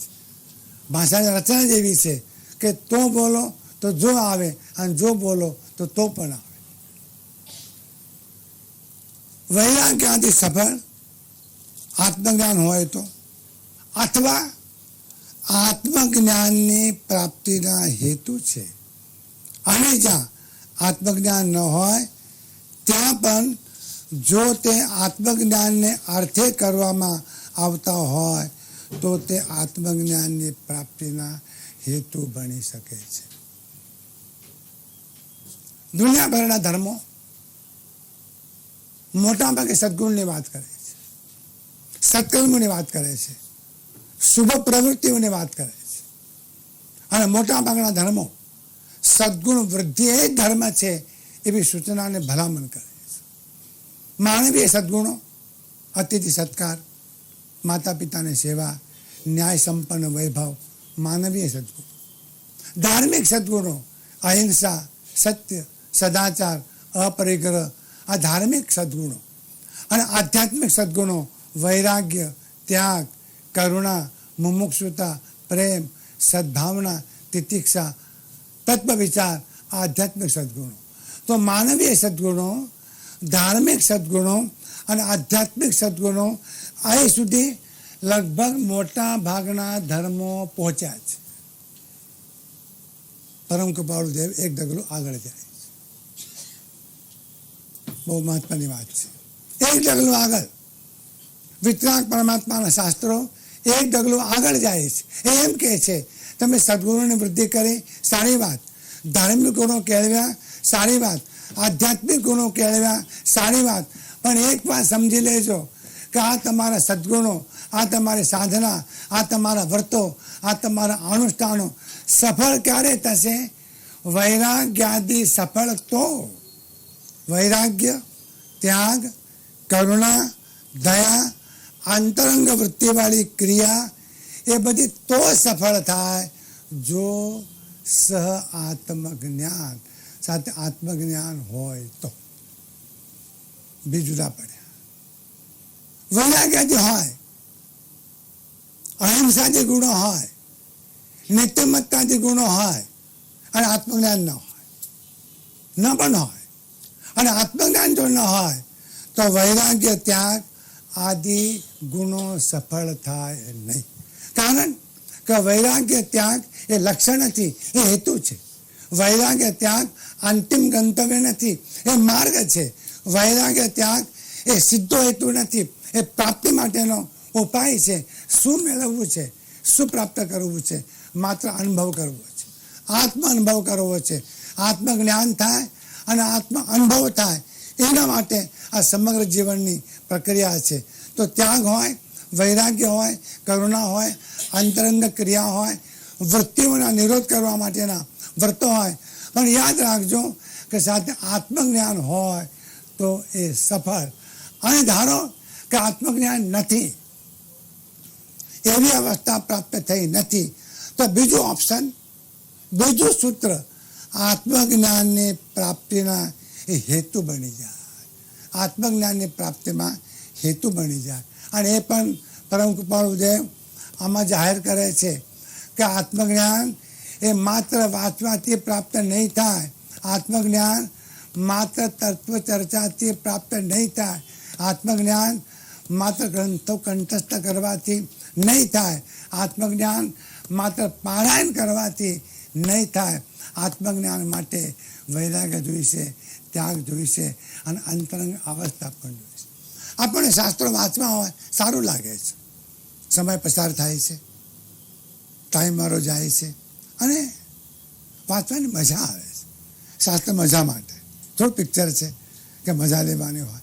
શાસ્ત્ર મજા માટે નથી, શાસ્ત્ર ચિંતન માટે છે, શાસ્ત્ર અવસ્થા માટે છે, શાસ્ત્ર ઘટના માટે છે. અંતર બનતી એક પરિવર્તનની અવસ્થા માટે આ શાસ્ત્રો છે. તો અંતરની અવસ્થામાં ત્યાગ હોય, અનાસક્તિ હોય, વૈરાગ્ય હોય, સંસારના પદાર્થો પ્રત્યે મમત્વ ન હોય, તો આત્મજ્ઞાન હોય તો સફળ છે. સફળ છે એટલે આત્મજ્ઞાન હોય તો વૈરાગ્ય સફળ છે, આત્મજ્ઞાન હોય તો ત્યાગ સફળ છે, આત્મજ્ઞાન હોય તો કરુણા સફળ છે. સફળ છે એટલે ફળ સહિત, સફળ, ફળ સહિત, પરિણામ સહિત. શું ફળ જોઈએ છે, કયું પરિણામ જોઈએ છે, કયું રિઝલ્ટ જોઈએ છે. અને પરમ કૃપાળુદેવ કહે છે કે ભાવનું મૂળ જે છેદે છે એવું રિઝલ્ટ અમારે જોઈએ છે. સંસારનું મૂળ છેદી નાખવું છે. સંસારને સમારવું નથી. બગીચામાં તો વૃક્ષોને સરસ રીતે કાપવામાં આવે છે, શોભા થાય એટલા માટે, સારા દેખાય એટલા માટે, સુંદર દેખાય એટલા માટે, બગીચો બનાવવાના માટે કટિંગ કરવામાં આવે છે. અહીંયા એમ કહે છે કે સંસારનું કટિંગ કરવાનું નથી, એને મૂળમાંથી ઉખેડી નાખવાનું છે. આ તમારી તૈયારી છે? પૂછી જોજો. આ જ્ઞાની પુરુષોને કહેવું છે કે ભાવનું મૂળ જે છેદી નાખે છે. આત્મજ્ઞાન થયા સિવાય ભાવનું મૂળ છેદી શકાતું નથી. આનો અર્થ એવો થયો, પરમ કૃપાળુદેવ એમ કહે છે કે સદગુણની વૃદ્ધિ થઈ, આનંદની વાત, નીતિ, ન્યાય, સદાચાર, પ્રામાણિકતા, અહિંસા, સત્ય, સદાચાર, અપરિગ્રહ, આ સદગુણોનો વિકાસ થયો.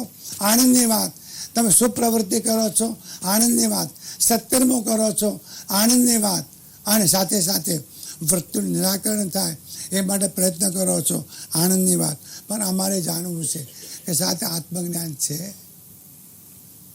આત્મજ્ઞાન નથી, કઈ વાંધો નહીં. આત્મજ્ઞાનની પ્રાપ્તિના હેતુ માટે અમે આ કરીએ છીએ. આખો હેતુ બદલાઈ જાય છે, ઇન્ટેન્શન બદલાઈ જાય છે, લક્ષ્ય બદલાઈ જાય છે. તમામ પ્રવૃત્તિ એકમાત્ર આત્મજ્ઞાનના હેતુપૂર્વક જ કરવાની છે. એટલે આત્મજ્ઞાનની પ્રાપ્તિ અર્થે જ કરવાની છે, અને એના એ કારણો છે. એટલે જીવનમાં પ્રથમ એ ગુણો આવ્યાથી આ ગુણો એટલા માટે જરૂરી છે. જરા બારીક વાત, સૂક્ષ્મ વાત. શું જરૂર છે આ ગુણોની? ત્યાગની, વૈરાગ્યની, કરુણાની, અંતરંગ કરુણાની જરૂર શું છે? પહેલા જરૂર છે વૈરાગ્ય આદિ, એની જરૂર છે એટલા માટે કે એ ગુણો જો આવે તો સદગુરુનો ઉપદેશ એમાં પરિણામ. સદગુરુનો ઉપદેશ સાંભળો એક વાત, અને સદગુરુનો ઉપદેશ અંદર પરિણમવો અંદર બીજી વાત. જેમ અમે એમ કહીએ છીએ કે તમે 2 શેર દૂધ પી શકો, 2 લીટર દૂધ પણ પી શકો, અને પછી આ કર્યા કરો. એ દૂધ પચ્યું નહીં, એ પરિણમ્યું નહીં. મીઠાઈ ખાઈ શકો છો, કિંમતી ભસ્મ ખાઈ શકો છો. સાહેબ, સવાલ એ છે એ પરિણમ્યું? અંદર બેને કામ કર્યું, અંદર કે લોહી પાડ્યું, અંદર ફેરફાર થયો, રોગ મટ્યો, વૃત્તિઓ ગઈ, વિકારો ગયા, મૂંઝવણો ગઈ, અંદરમાંથી રોગ ઓછો થયો. પરિણમવું, જ્ઞાન પ્રાપ્ત કરવું એક વાત, અને જ્ઞાન પરિણમવું આ બીજી વાત. આ બંને વચ્ચેનો ભેદ બરાબર સમજી લેજો. ઢગલાબંધ જ્ઞાન હશે, ઢગલાબંધ જ્ઞાન હશે, પણ જ્ઞાન પરિણમ્યું નહીં હોય. પરમ કૃપાળુદેવ એમ કહેતા હતા કે તરસ લાગ્યો હોય, તૃષાતુર થયો હોય, અને દરિયાના કાંઠે ઊભો હોય. સાહેબ, અફાટ દરિયો છે, બંધ પાણી એ દરિયામાં હિલોરા મારી રહ્યું છે, પણ જે તૃષાતુર છે, જેને તૃષા લાગી છે, એ દરિયામાંથી એક તાંગડું ભરીને પાણી પણ પીવાના કામમાં નહીં આવે, કારણ પાણી ખારું. ત્યાં તો શબ્દ વાપરો છો કળશીઓ, જૂનો શબ્દ કળશીઓ, એટલે માટીનું ગદગુડું, એમાં જે પાણી ભર્યું હશે એ જ પાણી પીવાના કામમાં આવશે. ઢગલાબંધ શાસ્ત્રો વાંચ્યા હશે, તમને નહીં બચાવે, પણ પરિણમેલું જ્ઞાન હશે એ તમને બચાવશે. કૃપા મહારાજા પરદેશની યાત્રાએ જાય છે ત્યારે મહિના સુંદરી એમ કહે છે કે સ્વામીનાથ, આ પરદેશની યાત્રાએ જાઓ છો, વિદેશની યાત્રાએ જાઓ છો, તમારી યાત્રા સફળ થાવ, શુભમ ભવતું, કલ્યાણમ ભવતું, તમારી યાત્રા સાર્થક થાવ. પણ મારી એક વિનંતી, તમે આ ધન મેળવશો, સત્તા મેળવશો, સંપત્તિ મેળવશો, વૈભવ મેળવશો, તમારામાં તાકાત છે, તમારામાં સામર્થ્ય છે, તમારામાં બળ છે, દુનિયાભરનું ધન તમે પ્રાપ્ત કરી શકશો. પણ એક વાત યાદ રાખજો કે એ બધું ક્ષણભંગુર છે. કઈ પત્ની પોતાના પતિને આવું કહેશે? આવું તો કહેવાય જ નહીં, લોચો થાય ન કહેવાય. દોડો, ખૂબ દોડો, લાવો છે ઓછું છે, મોર ધેન, હજુ લાવો, જો સામે આખો બંગલો થઈ ગયો અને તમારો આવો ના આવો રહ્યો, એ પિંચિંગ કર્યા કરે, એ કળ કરીને બેસવા દેતી નથી. અને તે તમે સમજજો. પણ બીજી મહત્વની વાત કરે છે, પણ મને ભૂલજો, મને ભૂલજો, કોઈ સ્ત્રી કહી નહીં એવું, મને ભૂલજો. પણ સ્વામીનાથ, વિતરાગ પરમાત્માના માર્ગને તમે કદી પણ ભૂલશો નહીં. તમારું કલ્યાણ એ માર્ગથી છે, તમારી ઉન્નતિ એ માર્ગથી છે. આ મહિના સુંદરી કદાચ બહુ જ્ઞાની નહીં હોય, પણ જ્ઞાન એનામાં પરિણમેલું છે. આપણે બહુ ઢગલાબંધ તણબંધ જ્ઞાન, ઢગલાબંધ નહીં, તણબંધ જ્ઞાન. ઘણા લોકો એમ કહેતા હોય છે, પૂછો ને અમને, આખી આત્મસિદ્ધિ મોડે, અપૂર્વ અવસર મોડે, મૂળ માર્ગ મોડે, હે પ્રભુ મોડે, ઈચ્છે છે યોગીજન બધું મોડે, આ પત્રો બધા મોડે. બાપુ ધન્યવાદ, આ બધું મોડે ભલે રહેવું, પણ પરિણામ કેટલું, કામમાં કેટલું આવે છે. ક્રોધનો પ્રસંગ હોય અને તે વખતે ક્રોધ કરતા રોકે, અહંકારનો પ્રસંગ હોય તે વખતે અહંકાર કરતા રોકે, અને દુનિયાનું પ્રલોભન આપતું હોય તે વખતે એ તરફ ઢળતા રોકે. સુંદર સ્ત્રી અથવા સુંદર પુરુષ એને જોતા અંદર કામની વૃત્તિ ઉઠતા રોકે. કોઈ નિંદા કરે અને અંદરથી તિરસ્કાર થતા રોકે, કોઈ પ્રશંસા કરે અને ફૂલાઈને ફાળકો થવા પણ રોકે. એ જ્ઞાન પરિણત. જો જ્ઞાન પ્રસંગે કામમાં ના આવે, જો ગજવેલની તલવાર દુશ્મન આવે ત્યારે કામમાં ના આવે, એ તલવારને પૂજીને કરવાનું શું? એમ જે જ્ઞાન જીવનમાં કામમાં ના આવે, ડેલી લાઈફમાં કામમાં ના આવે. જ્ઞાન કોઈ ચર્ચાનો વિષય નથી. લોકો તે માને છે 2 કલાક સ્વાધ્યાય કર્યો એટલે મોટું કામ થઈ ગયું, અને સ્વાધ્યાય કરીને ઊભો થાય અને થોડુંક પાણી ઠંડુ જો ન હોય અને બરાબર ઠંડુ ન હોય તો એને પિત્તો જાય. અલા ભલા માણસ, તે 2 કલાક સ્વાધ્યાય કર્યો અને ઠંડા પાણી માટે પિત્તો ખોયો. સદગુરુનો ઉપદેશ તેમાં પરિણામ પામે છે. શેનાથી? ત્યાગથી, વૈરાગ્યથી, કરુણાથી. અંદરમાં એક કામ થાય છે, ચિત્તમાં એક કામ થાય છે, અંદરમાં એક કામ થાય છે. એક મહત્વની ઘટના ઘટે છે. શું થાય છે? અંતઃકરણ ઉજ્જવળ થાય છે. બહુ મજાનો શબ્દ છે આ અંતઃકરણ. સાંખ્ય પરિભાષાનો શબ્દ છે અને વેદાંતોનો શબ્દ છે.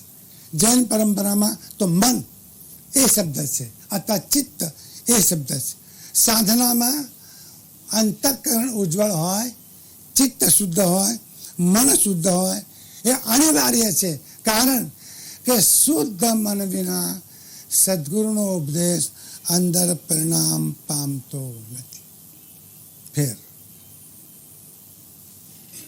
સદગુરુનો ઉપદેશ નિર્મળ અંતઃકરણ વિના, જો તમને કોઈ વખત દુઃખ થતું હોય, થાય છે કે નથી થતું મને ખબર નથી, પણ કોઈ વખત દુઃખ થતું હોય અને તમને એમ લાગતું હોય કે આટલા વર્ષો આ સતત જ્ઞાની પુરુષો પાસે શ્રવણ કરવા છતાં અંદરમાં કેમ કંઈ ફેરફાર થતો નથી, કેમ કંઈ પરિવર્તન આવતું નથી, કેમ કોઈ ઘટના ઘટતી નથી, આવો કોઈ વખત તમને વિચાર આવતો હોય, તમે તો બધું કમ્પ્લીટ કરીને બેઠા છો, આ એબ્સોલ્યુટલી રાઈટ, બધું બરાબર છે, અમારું કશું જ ખામી નથી, પણ જો વિચાર આવતો હોય તો તે વખતે સમજો કે આ એટલા માટે પરિણામ પામતો નથી કે ઉજ્જવળ અંતઃકરણ આપણી પાસે નથી.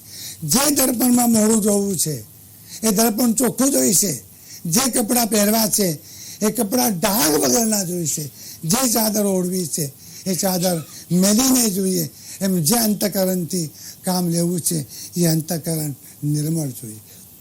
ત્યાગ અંતઃકરણ નિર્મળ કરે છે. વૈરાગ્ય અંતઃકરણ નિર્મળ કરે છે. કરુણા અંતઃકરણ નિર્મળ કરે છે. વૃત્તિ જીતવાની ક્રિયા અંતઃકરણને નિર્મળ કરે છે. આ નિર્મળ અંતઃકરણમાં શાંતે મનસી જ્યોતિ પ્રકાશ થતે. અધ્યાત્મ સારમાં યશોદા મહારાજે કહ્યું કે અંતઃકરણ શુદ્ધ થાય એટલે અંતઃકરણ શાંત થાય. સમજી લેજો, મન શુદ્ધ થાય એટલે મન શાંત થાય. શાંત મનમાં એ જ્યોતિ પ્રગટ થાય છે. સદગુરુનો ઉપદેશ પરિણામ પામે છે. માટે અમારે એમ કહેવું છે કે વૈરાગ્ય, ત્યાગ આદિ આત્મજ્ઞાન હોય તો સફળ, અથવા આત્મજ્ઞાનની પ્રાપ્તિના સાધનો છે એમ જો સમજે તો સફળ. ત્રીજી વાત, બહુ અદભુત વાત પરમ કૃપાળુ દેવે કરી છે. બે પ્રકારના પાત્રોનું ધ્યાન દોર્યું છે. બે પ્રકારના પાત્રો, એક ક્રિયાજળ અને શુષ્ક જ્ઞાન, જેની ચર્ચા આપણે કરી ગયા છીએ. બાહ્ય ક્રિયામાં રાચતા અંતરભેદનકાય એ ક્રિયાજળનું લક્ષણ, અને બંધ મોક્ષ છે કલ્પના ભાકે વાણી માઈ એ શુષ્ક જ્ઞાનીનું લક્ષણ.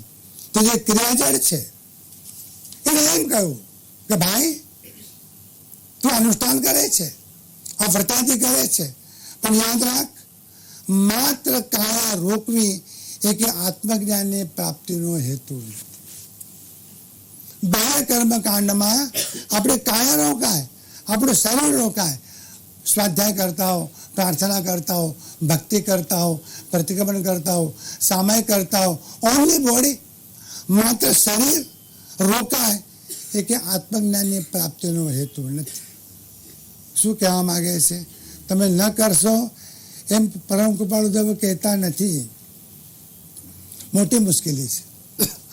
નાની પુરુષ તો ગમે તે વાત કરે, પણ તમે તો તમને જે ગમે એવો જ અર્થ કાઢો. આ તમારી ખૂબી છે, બહુ મોટી ખૂબી છે. નાની પુરુષ તો ગમે તેમ કહે, પણ તમારી પાસે એક ફાર્મા તૈયાર છે, એક ફર્મો, અને તમે જે કે અર્થ કાઢો એમાંથી જ કાઢો. કાયા માત્ર રોકવી એ આત્મજ્ઞાનની પ્રાપ્તિનો હેતુ નથી. તો આત્મજ્ઞાનની પ્રાપ્તિનો હેતુ વૈરાગ્ય, ત્યાગ, કરુણા આદિ ગુણો છે. માટે તમે તે ક્રિયાને અવગણો કરો, પણ એ ક્રિયામાં અટકીને રહેવું ઘટતું નથી. અટકે ત્યાગ વિરાગમાં આગળ આવશે. અટકીને ઉભા જો રહ્યા, જો વિકાસ ગયો, તમારે અહીંથી અમદાવાદ જવું હોય અને વલસાડ અટકી ગયા, અને વલસાડ જવા દો ને, કલોલ અટકી ગયા છે, તો પણ અમદાવાદ તમે જઈ શકતા નથી. વચમાં ક્યાંય પણ અટકતો નથી, અટકીને રહેવું ઘટતું નથી. કારણ કે આત્મજ્ઞાન વિના ભવનું મૂળ છેદી શકાતું નથી. પણ જે ક્રિયાજળ છે એને એમ કહું કે ભાઈ, તારી આ ક્રિયાઓ, તારા અનુષ્ઠાનો, તારા વ્રતો એ તને સફળ કરવા જો હોય તો વૈરાગ્ય આદિ ગુણો પ્રાપ્ત કરવાનો પુરુષાર્થ કરો. કેટલી અદ્ભુત વાત પરમ કૃપાળુ દેવ કરે છે. એ નિષેધ નથી કરતા, એ ના નથી પાડતા. કાય ક્લેશ રૂપ પણ કસાય આદિનું જેમાં તથારૂપ કે ક્ષીણ પૂર્ણ થતું નથી. કાય ક્લેશ તો કરો છો, પણ કસાય આદિ ક્ષીણ થતા નથી. તો એથી મોક્ષ મળશે એવો દુરાગ્રહ તમે રાખશો નહીં. આવી ભલામણ ક્રિયાજળને કરી આ એમની કરુણા છે. તો ક્રિયાજળને એમને ચેતવણી આપી. હવે જે શુષ્ક જ્ઞાની છે એને એમ લાગે છે કે અમે આત્માને જાણ્યો, હવે અમારે ત્યાગની જરૂર નથી, વૈરાગ્યની જરૂર નથી. પદ્મવિજય મહારાજે પૂજામાં કહ્યું છે, ખાવત પીવત મોક્ષ જે માગે, ખાવત પીવત મોક્ષ જે માગે, તે શિરદાર બહુ જટમાં તપ કરીએ સમતા રાખી ઘટમાં. કેટલાક લોકો એમ કહે છે, કોઈ કહે મુક્તિ છે વિનતા ચિથરા. યશોજી મહારાજ 350 વર્ષ પહેલા એમને કહ્યું, કોઈ તો એમ કહે છે વિનતા ચિથરા. આ જરા શબ્દ બરાબર નથી વાપર્યો, એવું આપણને કહેવાનું મન થાય. ચિથરા વિનવા એટલે પડિલેહનની ક્રિયા કરવી. જૈન મુનિઓ પડિલેહનની ક્રિયા 2 વખત કરતા હોય છે. આ જૈન મુનિ છે, આ ઉપાધ્યાયજી છે, આ શાસ્ત્રોના જ્ઞાતા છે. એમ કહે છે કોઈ કહે મુક્તિ છે વિનતા ચિથરા. આ ક્રિયાજળ માટે કહ્યું. અને બીજું પાત્ર, કોઈ કહે મુક્તિ છે જીમતા દહીથરા. કોઈ તો એમ કહે છે કે આત્માની વાત કરો અને દહીથરા ખાધા કરો તો મોક્ષ તમને મળશે, બીજું કંઈ પણ કરવાની જરૂર નથી. બંનેને જ્ઞાની પુરુષ આંખ ઉગાડે છે. શુષ્ક જ્ઞાની ત્યાગ રહિત હોય, વૈરાગ્ય રહિત હોય, વાચા જ્ઞાની હોય. એનાનું તો ભાઈ વૈરાગ્યથી સાધન છે એ આત્મજ્ઞાનની પ્રાપ્તિના કારણ છે, અને કારણ વિના કાર્યની ઉત્પત્તિ થતી નથી. તમે વૈરાગ્યાદિ પામ્યા નથી તો પછી આત્મજ્ઞાન ક્યાંથી પામ્યા હો? માટે તટસ્થપણે, નિષ્પક્ષપાતપણે તમે અવલોકન કરો અને તમે વિચારો કે જેથી તમને પણ ખ્યાલ આવે. કારણ 4 બાબતો. છેલ્લી વાત, પછી આપણો સમય પૂરો થાય છે. છેલ્લી વાત, 4 ઘટનાઓ ઘટવી જોઈએ. પહેલી ઘટના, સંસાર પ્રત્યે સંપૂર્ણ ઉદાસીનતા. કંટાળો શબ્દ નથી, ઉદાસીનતા.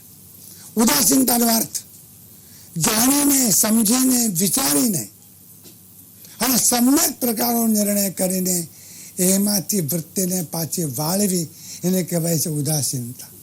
સમજી લેજો આ વાત. આપણે તો કોઈ પણ માણસનું મોઢું પડેલું હોય તો પૂછીએ છીએ, કેમ તમે ઉદાસીન થયા છો? તમે એમ કહો છો જ્ઞાની થયા છો. એમ તમે એમ કહો છો જ્ઞાની થયા છો, ઉદાસીન કેમ છો?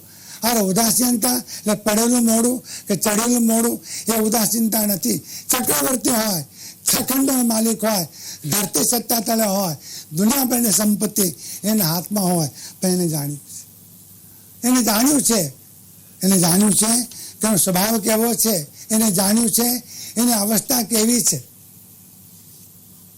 કોઈ કવિએ કહ્યું છે कि जाना है एक दिन जाना है और मिट्टी में मिल जाना, एक दिन जाना है और मिट्टी में मिल जाना. मिट्टी कहता है कुम्हार को, तो क्यों गोदता है मुझको? एक दिन ऐसो दिन आएगो, मैं गाड़ देवेगी तुझको, एक दिन जाना रे मिट्टी में मिल जाना. આ જ્ઞાની જાણી લીધું છે. પદાર્થો તો છે, વસ્તુઓ તો છે, વ્યક્તિઓ તો છે, પણ એનાથી ઉદાસીન, એ ઉપર ઉઠ્યો છે. ઉદાસીન એટલે ઉપર ઉઠવું, આને કહેવાય છે ઉદાસીનતા. પદાર્થોથી ઉપર ઉઠવું, વસ્તુઓથી ઉપર ઉઠવું, વ્યક્તિઓથી ઉપર ઉઠવું, સંયોગોથી ઉપર ઉઠવું, પરિસ્થિતિથી ઉપર ઉઠવું, આને કહેવાય છે ઉદાસીનતા. ઉદાસીનતા તો કુમારી છે, ઉદાસીનતા તો મસ્તી છે, ઉદાસીનતા જીવનનું નૃત્ય છે, ઉદાસીનતા જીવનનું હાસ્ય છે, ઉદાસીનતા જીવનનો અલૌકિક આનંદ છે, ઉદાસીનતા જીવનની મહેફિલ છે. રોતણ મોડું અને ધીમું અવાજ એ ઉદાસીનતાનું લક્ષણ નથી. ઘણા લોકો બોલે છે ને ધીમા અવાજે બોલે છે, ગળું બેસી ગયું હોય એમ. એને પૂછે કેમ? એમ ઉદાસીનતા આવી ગઈ છે. ઘરમાં જાય તો છોકરો સાથે વાત ન કરે. છોકરા કે પપ્પા કેમ આમ કરો છો? બેટા ઉદાસીનતા આવી ગઈ છે. બચ્ચાને તો ખબર નથી કે ઉદાસીનતા કોને કહેવાય. એને એટલી ખબર પડે છે કે પપ્પાનું મોઢું સારું નથી, એટલે એને ખબર પડે છે. ઉદાસીનતા જીવનનો આહ્લાદ છે, ઉદાસીનતા જીવનની મસ્તી છે. એક ઘટના, દેહની મૂર્છાનું અલ્પત્વ. બીજી ઘટના, દેહની મૂર્છા. જ્ઞાની પુરુષોએ કહ્યું છે કે દુનિયામાં, જગતમાં, સંસારમાં તમામ દુઃખોનું મૂળ કંઈ પણ જો હોય તો આ શરીર છે. સાહેબ બેસે છે વાત. તમામ દુઃખોનું મૂળ કંઈ પણ જો હોય તો આ શરીર છે. કંઈ સમજાય છે? આ શરીર છે એટલે જન્મ થયો તો રોગ આવશે, જન્મ થયો તો વૃદ્ધાવસ્થા આવશે, જન્મ થયો તો સંયોગો થશે, જન્મ થયો તો વિયોગો થશે, જન્મ થયો તો પદાર્થો મળશે, જન્મ થયો તો પદાર્થો છોડશે, જન્મ થયો તો કોઈ તમને ગમશે, જન્મ થયો તો કોઈ તમને નહીં ગમે, જન્મ થયો તો કોઈના પર વાલ ઉભરાશે, અને જન્મ થયો તો કોઈના પર દ્વેષ ઉભરાશે. આ જન્મવા માટે ને, શેર બજારનો ભાવ બેસી ગયા જન્મવા માટે ને, પૈસા ખોયા જન્મવા માટે ને, ઉપાધિ આવી જન્મવા માટે ને, વિયોગ થયો જન્મવા માટે ને. લોકો કહે છે અરે રે અધવચ્ચે છોડીને ગયા, તો ક્યારે છોડીને જાય? અધવચ્ચે છોડીને જાય ને, છોડીને જાય ક્યારે? તારે ઘટના તો એમ જ ઘટવાની છે. અધવચ્ચે છોડીને ગયા શું થાય? શરીર છે, તમામ દુઃખો છે. અને બીજી આશ્ચર્યની વાત કે આ જીવને સૌથી વધારે મૂર્છા જો હોય તો આ દેહ પર. સૌથી વધારે દુઃખનું કારણ ઉમાસ્વતી ભગવાને તત્વાધિગમ સૂત્રમાં એક કડી આપી છે. દુઃખ નિમિત્ત પિદમ જન્મમ તેને સુલભતમ ભવતી જન્મ. ભાઈ, આ શરીર તો દુઃખમાં નિમિત્ત છે. આ શરીર દુઃખમાં નિમિત્ત છે. દુઃખી થવું ન થવું એ તમારી સ્વતંત્રતા છે, પણ દુઃખમાં નિમિત્ત છે. પણ સાથે બીજી વાત કે જેમ શરીર દુઃખમાં નિમિત્ત છે, એમ સમ્યક દર્શન આદિ પ્રાપ્ત કરવામાં પણ આ શરીર નિમિત્ત બની શકે છે. તમે ફેરવી શકો. દુઃખમાં નિમિત્ત બનવા દેવું ન હોય તો સમ્યક દર્શન, સમ્યક જ્ઞાન અને સમ્યક ચારિત્ર એની પ્રાપ્તિમાં નિમિત્ત બનાવો. દુઃખ નિમિત્ત પિદમ તેને સુલભતમ ભવતી જન્મ. જન્મ સાર્થક થાય. તીવ્રમાં તીવ્ર મૂર્છા દેહ પ્રત્યે તમામ દુઃખોનું કારણ શરીર. જ્ઞાની પુરુષો કહે છે કોઈ સાધના નહીં થાય, વર્તની, તપની, જપની, સ્વાધ્યાયની, ધ્યાનની કોઈ સાધના નહીં થાય, દેહની મૂર્છા ઘટ્યા સિવાય. લોકો એમ કહે છે કે શિયાળો ઓછો થાય ને, ઠંડી ઓછી થાય, પછી આપણે ધ્યાનમાં બેસવું છે. પછી ઉનાળો આવ્યો પછી કે આ તો શેકાઈ જઈએ છે, ઉપર અગ્નિ વરસે છે. આ એક ચોમાસું આવે ને, વરસાદ વરસે પછી આપણે ધ્યાનમાં જવું છે. આ વરસાદ આવ્યો તો એમ કે છે પલળી જઈએ છે, ધ્યાન ક્યાંથી લાગે? એટલે ચોમાસામાં ન થાય, શિયાળામાં ન થાય, ઉનાળામાં ન થાય. કઈ ઋતુ છે તું ધ્યાન કરી શકે એવી? ખરી વાત કે દેહની મૂર્છા. દેહનો તિરસ્કાર કરવાનો નથી, દેહ પ્રત્યે નફરત કરવાની નથી, દેહને તોડી નાખવાની વાત નથી, પણ દેહ પ્રત્યેની મૂર્છા ઉઠાવી લેવાની વાત છે. જો મૂર્છા નહીં હોય, ધનની મૂર્છા જશે, દાન આપી શકશો. સમજાય છે? ધનની મૂર્છા જશે તો દાન આપી શકશો, અને દેહની મૂર્છા જશે તો ધ્યાન કરી શકશો, તો સાધના કરી શકશો. દેહની મૂર્છા એમ અલ્પત. ત્રીજી વાત, ભોગમાં અનાસક્તિ. જ્ઞાની પુરુષ જાળવીને વાત કરે છે. એકી ધક્કે ભોગ છોડી દો તો વધારે સારી વાત, બહુ હિંમતની વાત, ધન્યવાદની વાત. ગયા ધન્નાજી, ગયા શાલીભદ્રજી એકી સાથે, ટાઈમ બિંગ નહીં, એકી સાથે. ધન્નાજી જઈને કે શાલીભદ્રને, હા શાલીભદ્ર આમ સાધના ન થાય. શાલીભદ્ર નિયમ કર્યો હતો, 32 પદ્મિની સ્ત્રીઓ હતી એમને, રોજ એક સ્ત્રીનો ત્યાગ કરે. 32 દિવસ તો જોઈએ ને ત્યાગ કરતા કરતા. આમ ત્યાગ ન થાય, છોડીએ એકી સાથે છોડીએ ગયા. પણ ભોગમાં અનાસક્તિ, આસક્તિ છૂટી જાય ભોગમાંથી. અને છેલ્લી વાત, માન, ક્રોધ, માયા આદિનું પાતળાપણું. આ પાતળા પડવા જોઈએ. પાતળા એટલે એનું બળ ઘટી જવું જોઈએ. કહેવત છે કે વીછીનું જોર ડંખમાં, સાંકડું જોર મોઢામાં એક ઝેરીની ડાળો હોય છે એમાં, ક્ષત્રિયનું જોર તલવારમાં, અને વાણિયાનું જોર કલમમાં. તમને ખબર છે એ મોહનું જોર કસાયો. મોહનું જોર કસાયો. કસાય પાતળા જો પડી જાય તો મોહ નબળો પડી જાય, અથવા મોહ નબળો પડી જાય તો કસાય પાતળા પડી જાય. 4 બાબતો: સંસાર પ્રત્યે ઉદાસીનતા 1, દેહની મૂર્છાનું અલ્પત્વ 2, ભોગમાં અનાસક્તિ 3, અને માનાદીનું પાતળાપણ. આ માનાદીનું પાતળાપણ બહુ કાઠું પડે છે. લો, આ મહારાજ પાસે ગયા, એમને આવો એમ પણ ન કહ્યું. લગ્નમાં ગયો હતો મહારાજ પાસે, શું કરવા ગયો હતો? આવો એમ પણ ન કહ્યું, બેસો એમ પણ ન કહ્યું, સામું પણ ન જોયું ને. યાદ રાખજો, સત્પુરુષો કે જ્ઞાની પુરુષો તમારા સામું ન જોવે તો પણ એમનો કેવડો મૂકશો નહીં. કારણ એમનું મિશન છે તમને મુમુક્ષુ બનાવવા છે, મુમુક્ષુમાંથી સમ્યક દ્રષ્ટિ બનાવવા છે, અને સમ્યક દ્રષ્ટિમાંથી વિતરાગ બનાવવા છે. આવી કરવી ફરજ એમણે અદા કરવી છે. બાળક ચાલતું હોય અને પડી જાય, બાળક ઊભું થઈ શકે નહીં. માં સાંભળે છે, જોવે છે, બાળક રડે છે, તો પણ માં એમ કહે છે કંઈ વાંધો નહીં, કારણ કે બાળકને ચાલતા શીખવાડવું છે. સત્પુરુષને પણ વિતરાગતામાં લઈ જવા છે. માટે તમે એમની પાસે આવી બધી અપેક્ષાઓ ના રાખશો. અમને બોલાવતા કેમ નથી, અમને માન કેમ નથી આપતા, અને અમને આશીર્વાદ કેમ નથી આપતા, અને તમે સુખી થાવ એમ કેમ નથી કહેતા, અને તમારે લીલીવાડી થાવ, આ તમારે જોઈએ છે, લીલીવાડી થાવ એમ કેમ કહેતા નથી. જ્ઞાની પુરુષ એમ નથી કહેતા. અને આત્મજ્ઞાન પામ્યા પછી તે ગુણો દ્રઢ થાય છે. આત્મજ્ઞાન પામતા પહેલા પણ ગુણો જોઈએ, અને આત્મજ્ઞાન પામ્યા પછી આ ગુણો દ્રઢ થાય છે. કારણ કે તમામનું મૂળ આત્મજ્ઞાન એને પ્રાપ્ત થયું છે. શુષ્ક જ્ઞાનીને જ્ઞાની પુરુષ એમ કહે છે કે અમને આત્મજ્ઞાન છે એમ તો માનો છો, પણ અંદરમાં ભોગની કામના એનો અગ્નિ ભરા કરે છે. પૂજા, સત્કાર, સન્માન, લોકો માને, લોકો પૂજે, લોકો ઉત્સવ કરે, એવી કામના અંદર સ્ફુરામણ થાય છે.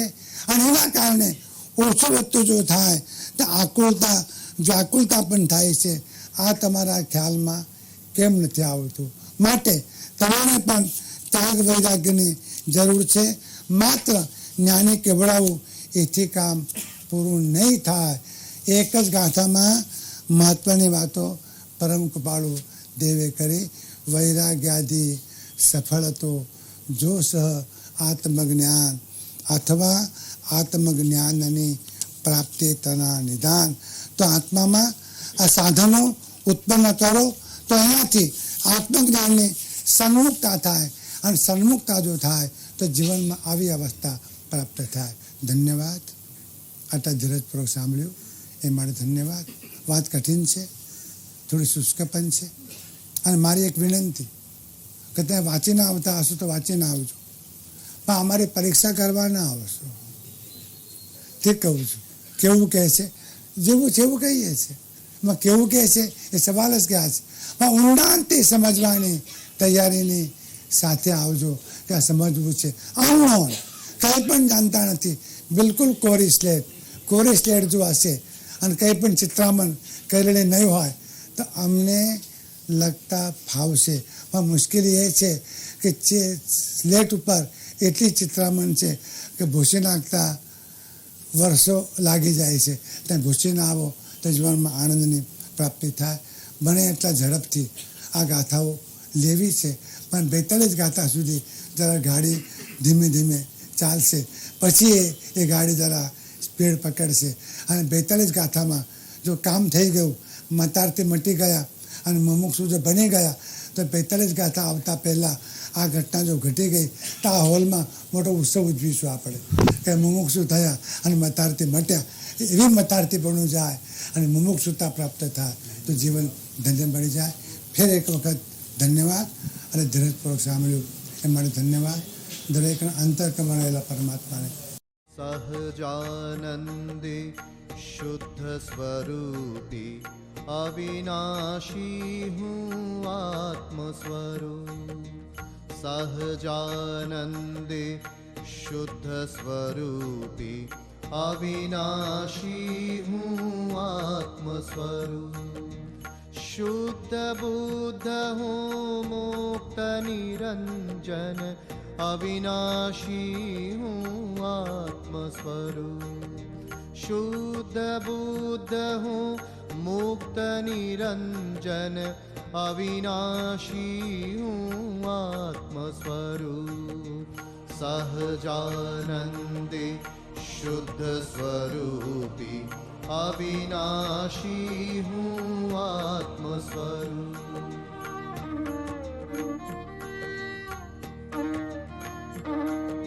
सोहम सोहम सोहम सोहम अविनाशी हूँ आत्मस्वरूप।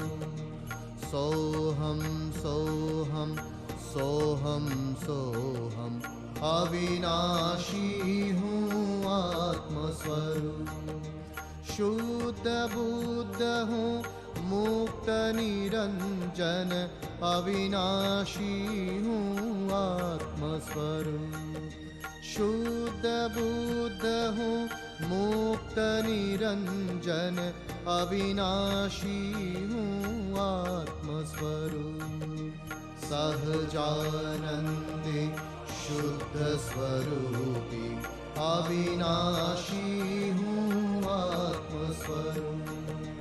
अविनाशी हूँ आत्मस्वरूप। अविनाशी हूँ आत्मस्वरूप। ओम ब्रह्म शांति। ओम विश्व शांति। ओम आत्म शांति। ओम शांति शांति शांति।